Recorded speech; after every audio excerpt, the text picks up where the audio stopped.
everybody. Happy Maccelli Monday. Let's do it one more time. Yeah, Maccelli Monday. Thank you all so much for tuning in to the PHNX Coyotes Podcast. Don't forget to hit that like button, subscribe wherever you get your podcasts. Leave us a 5-star review. I'm Leah here with Craig, Petey, and Sean. It's a whole cruise together. Yeah, it's been a few days. So lots to get into. We're gonna have a really thorough Petey's Puck Talk. Pack a lunch. Thorough is the key word here. Yeah, mere 36 slides apparently. Not a big Pack deal. a lunch. On Matias Maccelli. But before we get into all of that, Craig, you moved your daughter into college yesterday. Did you bring tissues? No, I can go grab some. All right. Can she see your house from her dorm room? No, she can't. Although she's pretty high up, so can see a ways. We decorated her room yesterday, which took about it's a very small room, but it still took about 2.5 hours to decorate because, as I mentioned on a previous show, we spent a little bit of money on things to decorate her room. It's a nice place, actually. Very happy with that. And the best part of it all is that she doesn't start coursework until Thursday. So she decided to spend a couple more nights at home. Really? Yes. Wait, what? Wait, I don't know. We're not going to. So she stayed at home last night. She stayed at home? Slept at home last night. She won't go there till Wednesday. Tara's going to campus. They're going to go together. It's kind of cool. And, it's sort of a soft landing. Okay. That's good. Yeah. Well, congratulations to the Morgan family. Yeah, it's a really special time. It really is. It's an amazing I hope she's committed to the color scheme because she's going to have it for 4 years. Yeah. She is all in on pink. All in on pink. All right. Yeah. I'll show you photos later. I went the turquoise route, which I don't know. I had some regrets by senior year. Anybody want to guess what route I went? Orange? Yeah. Orange, yeah. That was a decision I regretted immediately. Bright orange sheets were a lot better in theory than in practice. Yeah, I don't recall my son having a theme. Yeah. Like it was blues and grays, and there might have been blacks and whites. I don't think there was a theme. I have a follow-up to the orange decor, by the way, Sean. Yeah. How did that play when you brought... oh, my God! Just curious. It played well enough. That's awesome. Did you have a bed frame? That's all that matters. Yes or no? I was in a dorm my freshman year, so I had what I needed. What we did, and I know no one gives a shit, but what we did is, lofts, like everybody said, you got to build a loft. You got to build. They don't need them anymore, like at U of A, because the desks are really high, where the beds are high with desks underneath. But a buddy of ours, his dad was a carpenter, and he built houses. So he came to our dorm, and we built a second floor on our dorm. It was just about headlight. What? And it went wall to wall, and it was half the room. And so we had a whole second floor. It was just about head height. How could you get away with that? And so the mattresses went in there. There's still the mattresses in there. We had a TV up there. We had a stereo up there. And then underneath it, we had our couches. So we had like a living room with no beds in the way. And the beds, you had about 2 feet up above there. But it was an entire floor. It was carpeted. Brilliant. When I went to school, we slept on hay. Jay Bean said, I moved my son yesterday to ASU. It took about 2 hours to unpack. Luckily, he didn't want it decorated. I didn't cry when we left him. I gotta go, Jay Bean. Wow. Jay Bean's been waiting for this moment for 18 years. This was a necessary break. Huh? Beat it, pigeon. All right. Well, don't worry, they'll all be back. Speaking of youth and youths, Matias Maccelli entering his sophomore, if we're going to stick on the college theme here, his sophomore season for the Arizona Coyotes. We actually just redrafted the 2019 draft, and we redrafted Matias Maccelli in the first round. Originally, he went in the 4th round, pick 98 to the Coyotes, and just to be blunt, I think that's has worked out better for them than Victor Soderstrom at 11th overall at this point in time, at least. So the Coyotes really landed a good one in the 4th round in 2019. Yeah. You're looking at me like you want to say something. No, I am thinking it's interesting how when Maccelli made the team last year, and I think there might have even been a little bit of a surprise that he made the team last season. I think all eyes were on Dylan Guenther in training camp of the young players, and all the rookie time was, what about Dylan Guenther? Matias Maccelli, extremely talented offensive player of the year before in Tucson, 57 points in 47 games, but it was still, you weren't sure. You're like, he might make the team. And then, good grief, he explodes onto the scene. So I think he was almost a little bit of an unsung underdog kind of kid coming into a camp just a year ago. So I'm going to go back to the start of camp, and really what I have to be honest, I didn't think Matias Maccelli was going to make the team because I didn't think he was ready. And I'm going to go back to this Mark Bell quote. Of course, Mark Bell's now a scout for the team, but was in player development at the time. Here's what he said. He's really figured out how to create time and space for himself. He's come a long way in his strength, but that's still his biggest need, like a lot of young players. His strength on his stick has improved, but he needs to improve more. We want guys to play between the dots. This is no surprise to you, Petey. Rick Tocchet preached this. He can find the good ice and find space to make plays. He can shoot the puck, and he can also really pass the puck. We saw that in spades last year. But he tends to go to the outside too often, whereas I'd like him to take it inside the dots more often and be a threat to shoot, not just as a passer. And that was a year ago? This was a couple of years ago. And it's funny, remembering Andre Tourigny's quote, that he wants him to pass to the mesh. Pass to the net, yeah. Pass to the back of the net. But I didn't think he was going to make the team, but man, he came on. And the thing that jumps out at you, obviously, is his playmaking ability. He still needs to shoot the puck more, but he's had a lot of success each step of the way. If you start going back through it, you talked about the draft year coming out of Dubuque. Oddly enough, he was in the USHL and then went back to Finland. He's the Liga Rookie of the Year with Ilves, plays another season there. He was on pace to set the Roadrunners' all-time points record for a single season while he was down there. Would have done it had the Coyotes not called him back. So really, really strong performance every step of the way. And then he gets on the scene here and he makes the all-rookie team and should have been a finalist for the Calder Trophy. Yeah, absolutely. But even finishing fourth, though, is quite a testament to what he did for the number of games. He played 64 games. If he plays all 82, maybe that scenario changes. I think, and we're going to talk about this at the end of the next segment, is where is his future? And I expect him to I think he has to do better. I think he needs more. I think he needs to add to his repertoire, and I think he is going to be a key offensive player on this team. Now, the good news for him, he doesn't have to be the guy. I mean, he's not even close to the guy. Not even close. I mean, you got Keller and Schmaltz and Zucker and Cooley's coming. And so he can still say in the role where he's there. I'm going to be really, really, really good, but I don't have to be the guy. And I think that I don't want to say it's not a pressure situation for him. So I do expect him to continue to grow and continue to go forward without having to be in the spotlight. But he's a kind of a player that when you're ready to win, this is the kind of player you need on your roster. You need a guy that can provide secondary offense. I do think he needs to improve on his defending of the game a little bit, but is a guy that he is going to be a key part when they're ready to win in the next 2 or 3 years when you're talking about playoffs, which we're not talking about this year, by the way.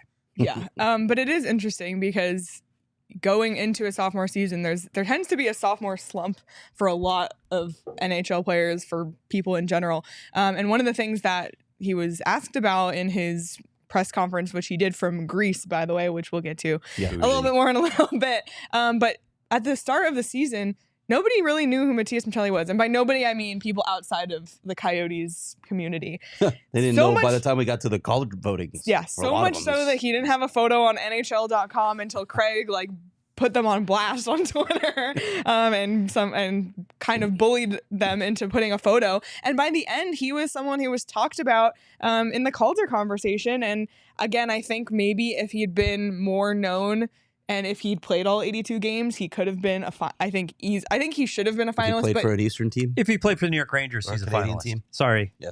I mean, the fact that Stuart Skinner finished second in Calder voting is a joke, in my opinion. Yeah. Sorry, but he's average season. Edmonton. He in Edmonton. But where was their Stanley Cup parade? The challenge that Matias Maccelli faces now going into his sophomore year is that now people know who he is. So maybe they're going to defend him differently. Maybe now they're going to say, hey, this guy's a threat. He's not just some guy we've never heard of a Finnish guy with an Italian sounding name. And that could make it harder for Matias Maccelli to play the game this year. We'll see. I'm really curious how he's going to overcome that, because I do think it will come up for him. And now he's on a contract that it's a 3-year deal, so he has 3 years to kind of prove himself to get, hopefully for himself, a bigger ticket. 3.425 AAV right now for the next 3 seasons. Yeah, it feels like a bridge deal, right? Yeah. That we don't see a lot of those in the NHL these days. But further to your point about him needing to take it up a notch, Andre Tourigny has stressed that over and over again. Guys adjust to you. They understand who you are as a player. You can't be a one-trick pony. You can't just be a playmaker. You have to be a shooting threat as well. Teams will defend him differently now that they know he's just a playmaker. So he's got to add an element to his game. And once they watch Petey's Puck Talk today, they're really going to know what to defend. But you talk about Nathan 36 slides. Rudo at our sister station up at DNVR says you're Alex Tanguay, and he's another player, Coyote legend Alex Tanguay with his 18 games as a Coyote.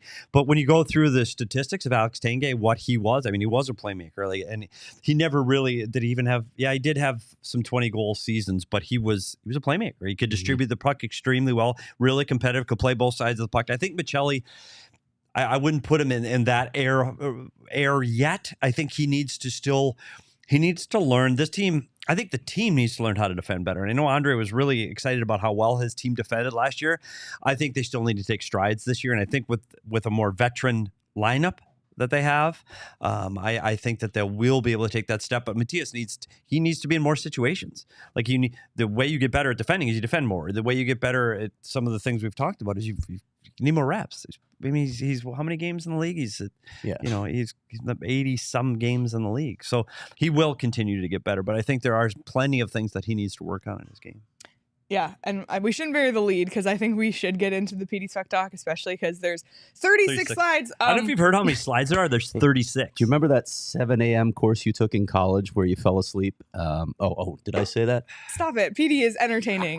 No, it's boring as shit. I get it. Stop. No, it's not. This is insight that informative. People can't get anywhere else. Petey's you were in the coach's room. You understand this. And you were looking through clips the way you did. I would. I tell you what. After breaking, I and this is another bad thing. Last time on McBain, you gave me a day. And Dumba, I think I had an afternoon.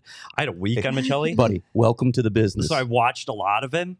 I would like to coach against him right now. I would say, when Maccelli's coming down with the puck, do this. That's what I would do. All right. Well, so I'm excited. I hope he's watching. Before we get into all of that, Matias was also one of 800 NHL players to either get engaged or married this year. Every Coyote, it seems. God, it's his rule. Got engaged in Greece. Wonder if they had a honeymoon. We can find out at some point. Yeah. Oh. I'm sure they will, Petey. Don't tell Heidi. So congrats, Matias, and congrats, and then sorry that Petey's about to find all the holes in your game, but also he will find a lot of praise. A lot of praise as well. Yes. A lot of praise as well. But before we get into all of that, we were heavy on the Matias Maccelli for Calder trade, and there were odds for that at the time on the BetMGM Sportsbook. It's really too bad that he didn't win because there would have been some good value on the odds there on the BetMGM Sportsbook app, but that's okay. We have a new season, a new slate, new futures.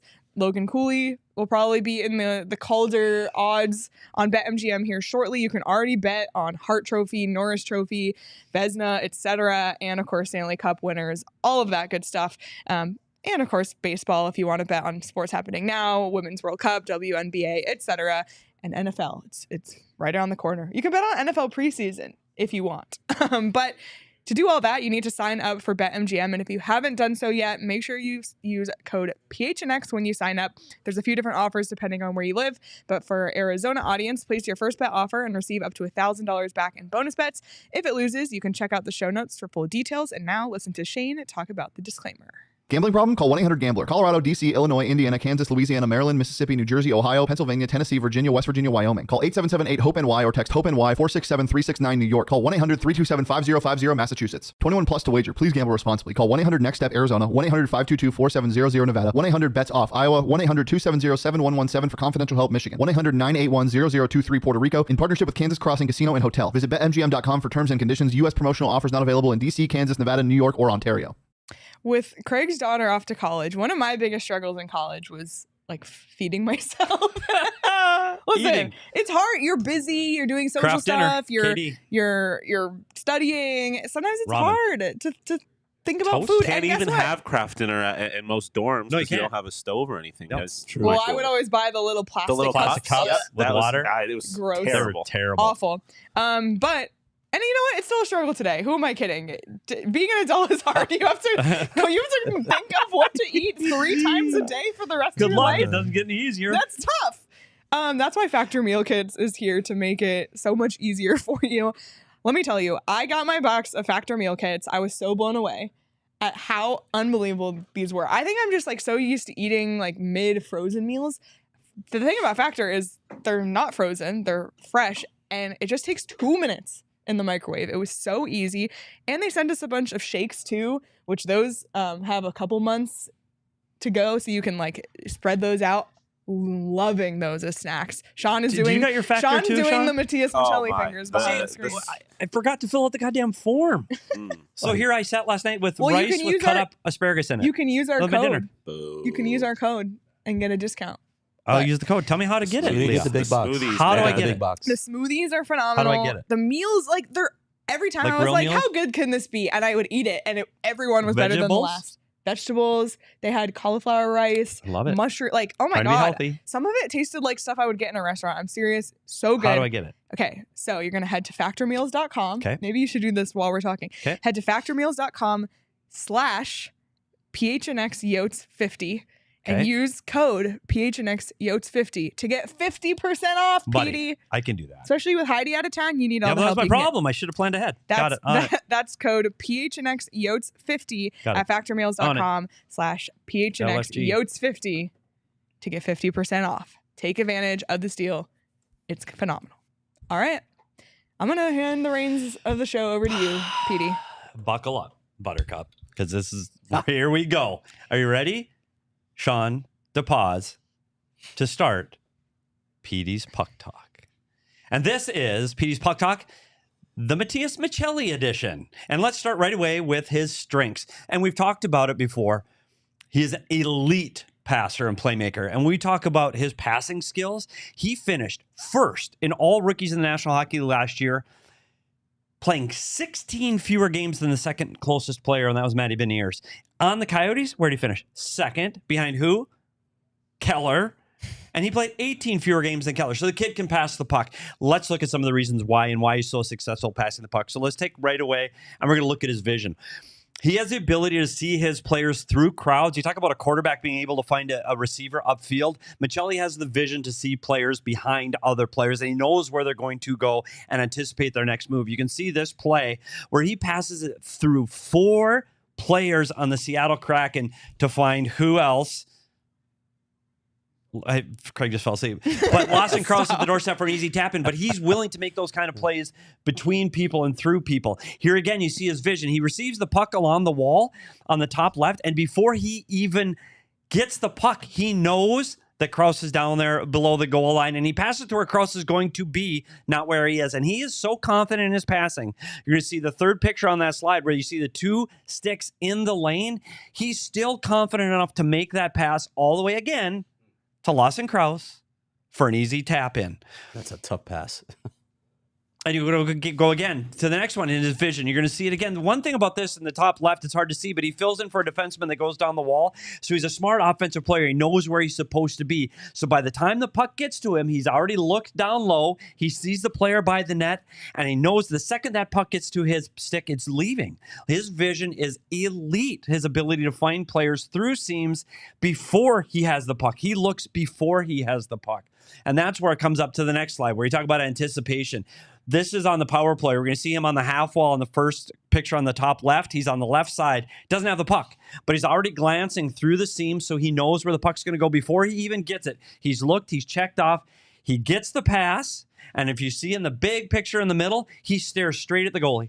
Everybody bites on this. The goalie bites. All the players. He's shooting. He's going to shoot. Everybody moves to his side of the ice. He slides it across for, again, another easy tap in. That look away pass, you'll see it next on this next slide. It's even better where he's staring straight at the goalie. Wow. Everybody is coming to Matias Maccelli. He pulls everybody to him. He's able to slide it across for an easy tap in again.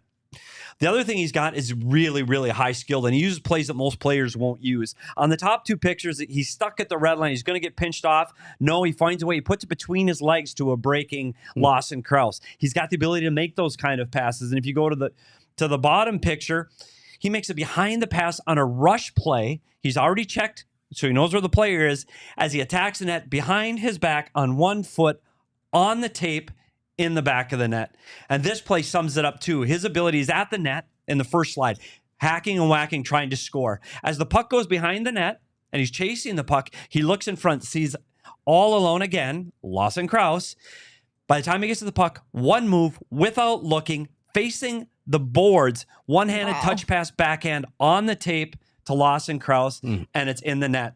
Again, one more of this easy plays to Lawson Crouse. And you're going to see him, another backhand play. He draws all the attention to him. He knows where Crouse is. Backhand, touch pass to Crouse. Interesting about Crouse. Crouse had 24 goals last year. Maccelli had the primary assist on 9 of those goals, almost half, and 3 more secondary assists. So half of Krause's goals for the entire season, Maccelli was responsible for. Next thing we're talking about his skill, his hands, and his hand speed, and his skill with his hands. You're going to see on this play, he attacks the blue line. It's a rush play. Quick feet. He's not a fast skater. He's not going to blow you the doors off with his speed, but he's got a quick change of direction. On this play, he stops, cuts to the middle of the ice, and you can see the Blues forwards, or excuse me, the Edmonton Oilers forwards skate past him towards the dot, leaving him all kinds of room at the top of the circle, and he's able to score from the top of the circle in the middle of the ice, all because of his quick hands and his quick change of direction. Here, on this play, he drives the net. And Craig, we know we teach players without the puck, drive the net. Usually, Maccelli's carrying the puck at this point, but he doesn't. The pass is actually going from the top, from McBain to the right wing, and you'll see him just drive the net hard. But what he does to finish the play off, he drives the net, but he's got this quick feet and quick hands that he's able to beat the Calgary goalie wide. He pulls it in tight and beats him wide on his backhand. So that takes quick hands to do that. Again, just another quick hands play on a breakaway against the Edmonton goalie. Quick feet, quick hands, able to beat goalies one-on-one. He has an effective shot when he uses it, and he only uses it when he absolutely has to. You're going to see him here, the 2 defenders, sticks in the middle of the lane. He wants to pass. He's a first pass guy. Can't make the pass. Great shot, and he's able to put it in the top of the net. He's got to gain confidence in this shot, because you can see when he's in a position to shoot, he's effective at getting pucks to the net. He can pick corners. He can beat goaltenders clean. He just has to build the confidence to do that more often. So this season, he is going to have to find a way to shoot the puck more. So what are the areas he can improve on? And this is the most important part. We've talked about how great he is passing the puck and shooting the puck. Let's see what he needs to improve on. And it's just what Craig said was his weakness a few years ago. It's still his weakness now. And it's his strength. You talk about his play along the wall with the puck. Whenever he is challenged, he needs to be able to fend off players. He needs to be able to use his strength, his arms, and push people off of the puck. Right now, he's too easy to be separated from the puck. So you can see on this play is the Vancouver forwards get to Maccelli, able to pin him against the boards, and the puck is going the other way. You're going to see it in this play. The top 2 pictures are from Seattle. Check. Separate from the puck. On the bottom play, Edmonton, 50-50 puck along the wall, separate and pin him, walk away with the puck. It became a common theme for this season. He's going to have to get stronger so he can defend the puck along the wall. The next thing is smart puck decisions, and this, his greatest asset, becomes his greatest weakness. He is so confident in his passing that he does it too often. And you're looking at this play. This is on the power play. There are 3 bodies and 3 sticks in the lane. His best play right here is to shoot the puck with a guy at the net. But he wants to make the pretty pass play, so he tries to go through people's feet, and he turns the puck over. You're going to see this often with Maccelli. So as many passes as he attempts, he tries to make plays that he's forcing through areas that there are no openings. You're going to see it on the top side with Seattle. There are 3 players, sticks in the lane, bodies in the lane, yet he still tries to throw it all the way across the ice for an easy tap in. Seattle deflects it, and it's gone the other way. And these are on the power play. If he wants to be a power play player, he cannot turn these kind of pucks over. Right now, he's on the 2nd power play unit. Adding power play players like they did this year, he cannot do this, or he's going to find himself sitting on the bench. You're going to see it on the next slide. Same thing on the power play. 3 sticks in the middle of the ice. There is only one play. Either he's got to get it back to the point, or he's got to attack the goal line to the player down by the net. He cannot continue to try to throw pucks where there is no openings. He does it again here against Anaheim. The puck goes down the end of the ice. Here's his other weakness, and this happens at the blue line. This is where Craig talked about him playing to the outside. He wants to get the puck to the outside of the blue line and then throw pucks blindly to the middle of the ice on the blue line. He does it consistently instead of either dumping and chasing or trying to get a puck on net and retrieve it.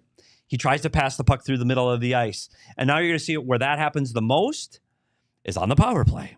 He is the drop pass guy, the speed guy on the second power play unit. He drives incredibly hard to the blue line, and then he just throws the puck away. And it was over and over that he does that, where he drove the line and he threw the puck away to the middle of the ice. Whether there was a pass there or not, it was almost, he was trained to just throw the puck to the other side of the ice, and the puck got dumped and went back the other way. You're going to see it one more time on the power play, where he gets across the blue line, throws the puck to the middle of the ice, and it's dumped. He's going to have to learn to hold onto the puck or use the wall to drop it back to the defenseman that's handing at the blue line. He cannot throw pucks away on the power play, or he won't be on the power play. We have to talk about another puck decision. He wants to go into traffic. Here he is on a 5-on-5 play. He takes the puck right into the middle of the ice. It's a 1-on-4. Craig, what do you do on a 1-on-4? Dump the puck. Dump the puck. There's no other play. That is it. There's one play. Dump the puck. He tries to go through 4 people, and then he tries to make a pretty drop pass. Your favorite. Turned over, goes the other way. Here he is against Edmonton. It is a 1-on-5. There's no play. Again, his confidence is great that he has the confidence, but there are situations as you learn and grow in this game, you're going to have to learn to dump the puck in or find the next best play. He carries the puck too much, turned over, and it's going the other way. The other one that drove me bananas watching him is this little soft backhand thing. And what happened is he has time on this particular play. They're breaking out of the zone. Had it on his forehand. He had it. He's on his forehand skating forwards up the ice. You are a much better puck handler passing forehand than you are backhand. He turns his body in a bad position and tries to make a backhand sauce. Well, he was on the forehand. Made no sense to me. Turned the puck over. Puck's going back the other way. You're going to see it on the below sides there. He's doing the same thing against Seattle. He's got the puck on his forehand. He cuts to the middle so he can get on his backhand, and he turns the puck over. He's got to stop the soft backhand plays. And most importantly, we've said it all season, he has to shoot the puck. He finished 17th on this team, 17th in total shots on goal for the Coyotes last season. He finished 20th in shots per game. That's crazy. 20th in shots per game the players played over 20. 20th. Of all the Coyote forwards, only 2 had fewer shots per game. Liam O'Brien and Zach Kassian. Guess what? They're not there to score. Oy. Finished first on the team in shooting percentage with 18%. So when he does shoot, they go in. Schmaltz was second with 16.7 and Keller third with 16.6. So when we see situations like this on a 2-on-1 with McBain, he's got the puck on the dot. The goalie's moving. Shoot the puck. Instead, he tries to make another pass, puts it into the defenseman's skates, and there's no play. Here he is again, where we talked about there's no passing lane. He's got 2 guys driving the net. Shoot the puck. Worst case, it's going to be at the goalie's feet, and you got guys driving the net. He's got to learn to shoot the puck when the opportunity presents itself. Lastly, after compiling 49 points in 64 games and finished 4th in rookie scoring, expectations are extremely high for second-year forward Matias Maccelli. And that is Petey's Puck Talk. Wow. Fabulous. Those stats at the end are fascinating. It's phenomenal. When you start diving into the stats, he has, and I think, because I know that he's tuned in today from Greece or wherever he is, and you see those stats, you go, when the only player's not shooting the puck, and I mean, defensemen are shooting more than, most of the defensemen have more shots on goal than he does during the season. It was, when you're 17th and you're a guy that's getting the ice time and second power play time, and you're 17th. Yep. That's the narrative from Andre all shots? Season. Do you feel like then of all the weaknesses you just went over, that needs to be the highest priority? But yes, because I think that will eliminate him from making bad passes at the wrong time. Yeah. And I think if he shoots the puck more, he won't try to pass the puck through 4 players. And I think I said it, his greatest strength is his greatest weakness. He's so confident in that play. And he's so confident in his ability to pass, and that's followed him all the way from juniors till now, his ability to pass the puck and make plays, that I think he feels, I can make that play. I don't think he's afraid of making a pass through anything in any situation or circumstance. I think his experience will start to teach him, gosh, I need to make a different play here. So you're saying we need more Finnish. Wow. It's not even Dad Joke Wednesday. that's we need more. Yeah, exactly. Right. And I think when he shoots more, he'll be less apt to turn those pucks over. And the one, as I started to go through it, his turnovers on the power play were egregious. Like he's on the half wall, and the play you want is to make that seam play all the way across. That's the one that's going to score. But everyone knows it too, and that's the thing that teams are trying to take away more than anything. We're talking the best power plays in the league want that pass to go through that seam. And I think when you talk Rangers, Pittsburgh, Washington, they want want that seam pass. They take that away, and what's going to make him more of a threat on the power play is if he's got the ability to either drive the net from there, like Keller will do on the power play, he'll shoot from there, or he can find that outlet pass to the guy in front of the net that can pop off. I was going to ask you about that too. Like the quote that I read from Mark Bell earlier, did you get the sense that he was attacking the net more than maybe in the past? No. Maybe a little bit. He's not driving the puck outside often. He only did that on entries where he tried to take the puck faded away. I think his ability, what he wanted to do getting pucks to his body towards the net is he wanted to draw defenders towards him. Okay. I think his game plan was to almost present the puck like, hey, here it is, come get it. And then as guys come to him, now I'm going to put it behind my back, between my legs, or saucer it away from you. So I don't think he was afraid to get to those areas, but I still think the only time you saw him actually drive the net is when he was all alone on a breakaway or 2-on-1. Other than that, he didn't. And I think part of that is his speed that I don't think is extremely fast. But to do that, we saw it in McBain's game. McBain's strong. And his ability to fight guys off and drop his shoulder and push guys away from getting to the net, I think he's going to have to learn to spend some time in the gym and get that where he feels like he can push guys off in front of the net. Otherwise, I don't know if driving the net's going to be part of his game. Wow. Well, we have a super chat from Charles, 563, the 63, I'm guessing, Maccelli's number.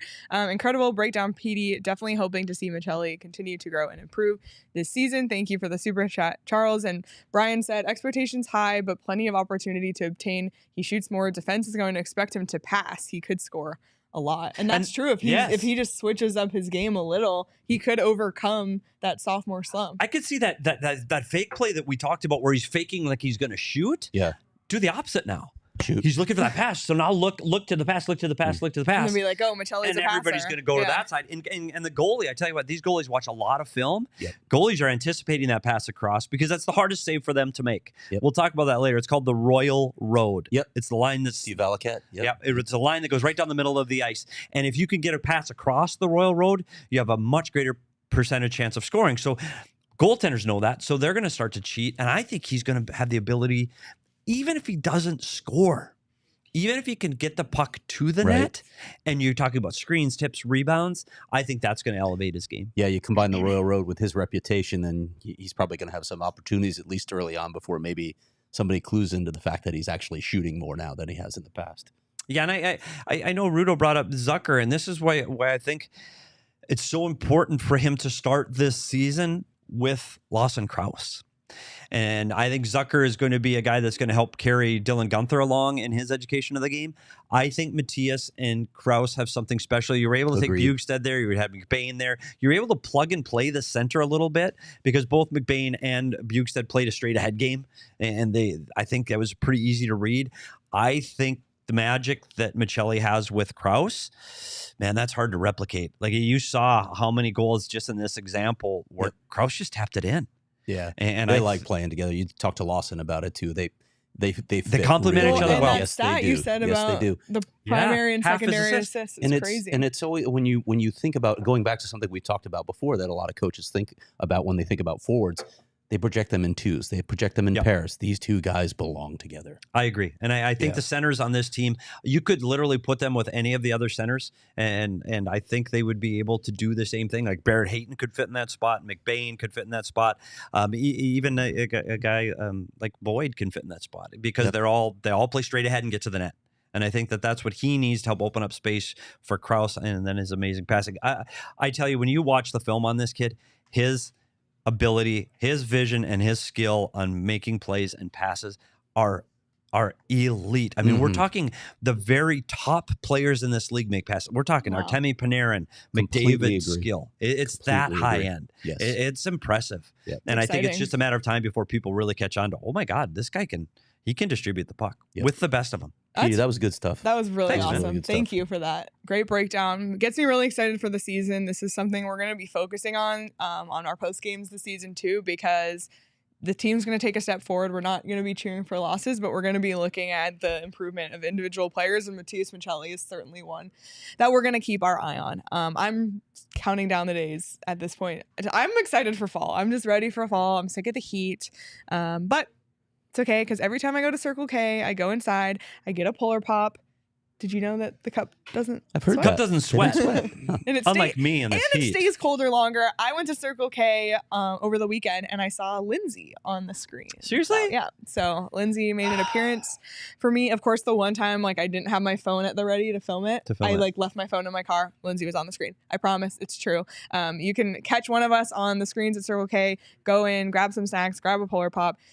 Head to Circle K and make sure you're not missing out on all this great stuff. Right now, you can text PHNX to 31310 to join their SMS subscriber club and get a buy one, get one free offer on 32-ounce Polar Pops. Another thing I'm extremely excited about is 20 minutes from now. Amen. Because sitting in the kitchen. Burrito Express is here, and I couldn't be more excited. Actually, you wake up and you're like, oh, like you're just not ready to get out of bed. I swear to God, I said to myself, we get Burrito Express today.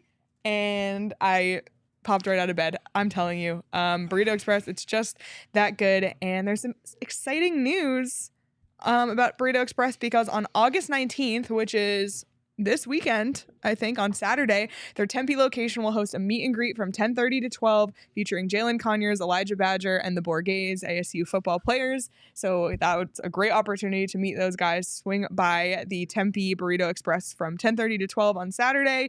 Free stickers to the first 25 people to come through. Grab a burrito and follow Burrito Express on Twitter at BurritoEXP. They have locations in Scottsdale, Gilbert, Tempe, etc. We talk so highly of them, but it's because they're truly phenomenal. And I tell you what, those ASU players are unbelievable. Like Jalen Conyers, unbelievably approachable. And they go to Burrito Express and they're every day. Approachable. They're unbelievable guys, and I'm excited to see what that ASU program can do this year. So if you're hungry, stop by, say hi. If you're not, just say hi, but get a burrito and stop by. The Diefenlock, he'll stop by and say hi. Yep. He likes Burrito Express. He does. Yeah, he does. EXP. Okay. Last thing on Maccelli, and then we'll move on to some news and notes. Do you want to make a prediction about goals and points? Well, last year he finished with 11 goals. I think this season he has to approach 20. Mm-hmm. I think for him to have an effective offensive season, I think he needs to double his goal output from a year ago. So I'm going to set the number at 20. And I think he's going to have to try to play. If we're talking about an 82-game season, he was under a point a game, guys. So for 82 and you get him up to 20, I put his points. I'm going to give him a 70-point season. Wow, 70. Wow. That's a big number. I did crazy. Not expect you to say that. What was his point total last season? He was at 50. 50. In 60. 49. 49 points in 64 games. Yeah, he missed 18 games. You got a guess, or? Yeah, I'm not going to go quite that high. Because it's 18 at 49 and 18, 59. Yeah, it's mid to high 60s. Yeah, that's doable. Okay. 60. Oh, it was 67. All right, I'm going to go with 18 goals and 60 points. These are big increments that you're climbing now. Yep. But if he can stay healthy. Yes. I'm going to say 18 goals and 60 points. And I'm 20 and 67. I want to say 63 because it's his number. Okay. Love. So I'll go 63 points. And my gut instinct was to say 16 goals. 16 which is 62? not, I don't know if it's a big enough improvement, but just for the sake Is somebody writing this down? Of this. Do we keep these? It's funny that there's actually a show record on YouTube. Yeah, let us know in the chat how many goals, assists, and points, or just goals and points, you think Matias Maccelli will go get crazy with your predictions here. Let us know, and we'll revisit this episode when the season's over and see how he does. All right, I'm gonna now throw it to Craig for some news and notes. News and notes. This should be a new segment. News and notes with Craig. We need music. Just quick stuff. Tomorrow is August 15th, and what does that mean? That means taxes are due. Well, there are certain players that become free agents. College guys become free agents on this day. John Farinacci, speaking of 2019 draft picks, he was third-round pick of the Coyotes back in 2019. Played at Harvard under his uncle, Teddy Donato. For a long time, it looked like Farinacci was a guy that would be a part of this organization. He is opted to become a free agent, and he's getting offers from some teams. I think he's probably going to end up with another team. I can say definitively he's not going to be with the Coyotes, so it's a shame. I really like the kid. I just think he was looking for a different opportunity. I'm hoping to dive a little bit deeper into that once he finally speaks on the topic. But it became clear a while ago that he wasn't going to sign here after Harvard finished up with the NCAA tournament. So that's his timeline, otherwise known as the Fibonacci sequence. He becomes a free agent tomorrow. The Fibonacci sequence. You are on fire today. That is interesting, Craig, because earlier in the calendar year, it seemed very much like he was going to. Yeah, and then things changed. And I remember being surprised at the time, but I did report. Is that okay though, Craig? Yeah, listen, I don't know what Fibonacci is going to be. He's going to be a depth forward, right? But can you replace guys like that in your system? Yeah, I think so. And I don't think the Coyotes are worried about it. I think they were interested, but they just couldn't come to an agreement. And he's looking for a different opportunity. Same thing with Robert Mastrosimone, who of course played at ASU alongside Josh Doan. He is going to become a free agent tomorrow. Detroit drafted him, chose not to sign him. I think he has some offers. Honestly, I really think, I know this is going to disappoint Sun Devil fans because he's been around, he's been working out here, but it looks like he's going to go pro. He's really looking for a pro opportunity. I don't even think it has to be in ELC. He's open to other opportunities. He really wants to turn pro, so I think it's unlikely that he's going to be back at ASU. Conspiracy theorist, Craig, does a player like Robert Mastrosimone, does he fit into any way, shape, or form into Tucson? No, I don't think the Coyotes are interested in signing him. I think his offers are coming from elsewhere. We'll see how it all plays out. He has the option of coming back to ASU, and obviously Greg Powers would love to have him. He's an offensive weapon. You hate to see Josh Doan and Robert Mastrosimone move on in the same season, but my sense right now is that's probably what's going to happen. Do you think he fits at all with the Rochester Americans? Oh, Buffalo. Let's go, Buffalo. Just saying. Man. All right. Well, we'll see where those guys end up. And before we talk about tomorrow's show, I'm going to read some of the some of the chat's predictions. Steven here. Hartline's on fire. Well, buddy. first of all, Brady said 63 goals, 63 assists. Brady, I don't think so. Brady's in Kansas City, and he might have gone into the OGs a little bit. Chris said 63 points, 15 goals, 48 assists. I think that's doable. That's doable. Charles said 17 goals, 65 points. Steven said 21 goals, 74 points. I like the I think that's more in line where I was going. Yeah. If their power play is good and he's on it. Chris said 17 goals, 59 points. Robert said 23 goals, 47 assists. Michael said 18 goals, 69 points.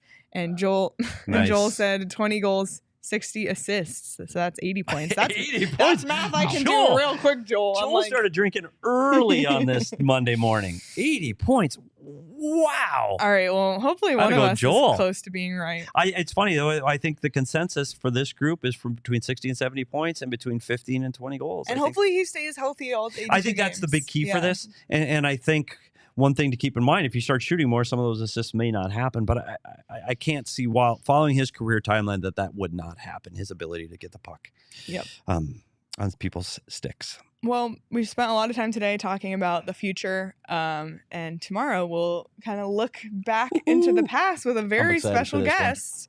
Brad Richardson will join the show tomorrow in studio, correct? Yeah, love me some Richie. In studio? Yep, coming in studio. Super excited about that. That'll be Stanley Cup winner. Yeah. Yeah, and one of my favorite quotes all time.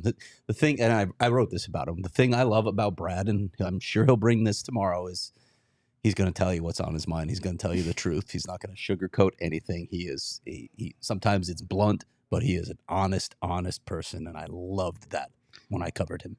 Awesome. He was when in his time here at the Coyotes, and you could see as maybe his speed dwindled and his abilities went down. One thing that never left was his leadership and his ability. He was one of the last players that could look another player in the eye and tell him to F off and say, that's not good enough. Yeah. And it was the harsh reality of old time hockey going, that's not how you do things. You do it this way. And he was a guy, I tell you what, you want Brad Richardson on your hockey team. You want a player like that because he competes like a bastard, works his ass off.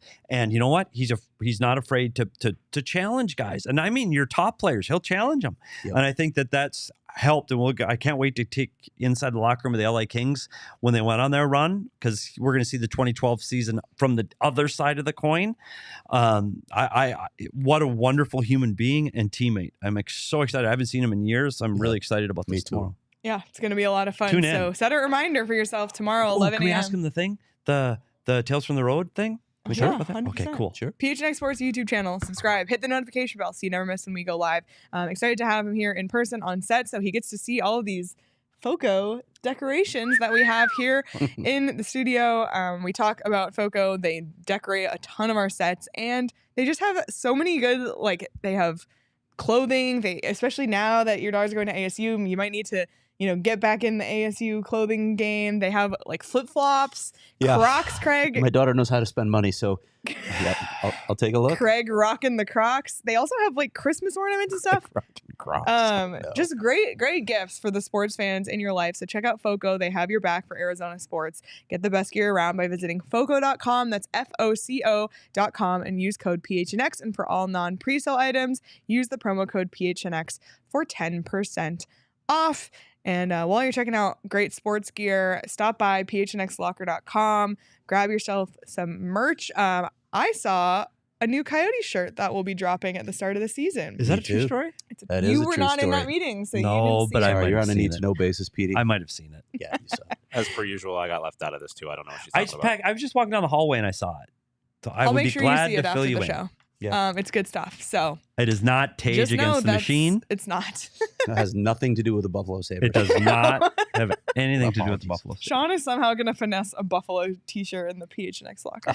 Just kidding. It's gonna just be like Arizona, the state of hockey, or Hockey Town USA. Like all the And NHL players that have come from here. I will say this about the I'll say this about the new shirt. It's really cool. Oh. All right. Well, check out phnxlocker.com. Grab your membership so you can get 20% off any new shirts that drop. You can also receive exclusive content, discounts on events, and access to our Discord, and access to Craig's weekly Die Hard only pieces. Yeah, did you name the expansion teams yet? I'm working on it right now. Please. So Craig's Die Hard piece expansion team? on the Craig's Die Hard piece on the website right now. It's interactive, so if you're a Die Hard, make sure you scroll all the way to the bottom of the story and participate. We're gonna read the best responses on Wednesday's show. So I have written one. I need to put a little more time into it after today's show, but I have it open in a tab right here. Okay. So, do you guys have anything else thanks, buddy. before we head out today? No? I'm Okay. good. All right. Well, thank you all so much for being here. Be sure to hit the like button. At one point, there were 63 people watching. But there's actually more than that now, and not enough of you have hit the like, so please do so. It helps us immensely. And be sure to subscribe to the PHNX Sports YouTube channel because we are here Monday through Friday live at 11 a.m. every single day. You can also listen to the show on your favorite podcast platform as well, and be sure to follow us there and follow us on Twitter. Petey is at SPetersHockey. I'm at Leah Merrill. Craig's at Craig S. Morgan. Sean's at Sean_DePaz. Shane's at Shane Deeb. You can follow the show at PHNX_Coyotes. Enjoy the rest of your Monday, everybody, and we will see you all with Brad Richardson live in studio on Tuesday.